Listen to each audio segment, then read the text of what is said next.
Développement important dans le dossier des masques à fenêtres québécois. En fait, les critiques à l'endroit du gouvernement pourraient rapporter gros à l'entreprise Prémont de Louisville.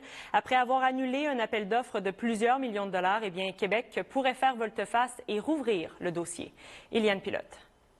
On s'en va vers la bonne direction. Ça fait chaud au cœur. Tout n'est pas perdu pour l'entreprise Prémont de Louisville.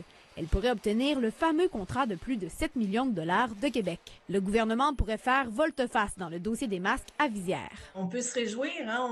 On fait des pas. Audition Québec et 2 autres organismes ont interpellé le ministère de la Famille en critiquant cette décision. Pour eux, les masques chinois sont de piètre qualité et ils sont boudés par plusieurs intervenants en petite enfance.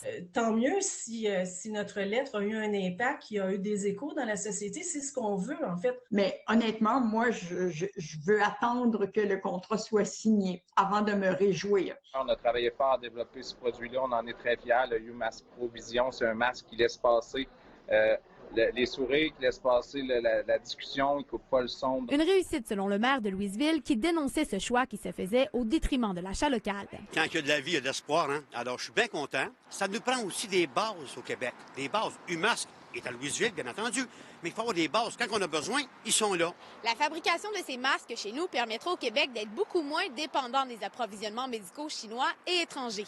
C'est super important de conserver notre autonomie dans tout ce qui est équipement de protection individuelle, tout ça, sur tous les masques. On a vu en début de pandémie, on avait vraiment beaucoup de difficultés à avoir des masques. Il y a certaines personnes qui disent, oui, mais la pandémie, c'est presque terminé, on n'aura plus besoin de ces masques-là.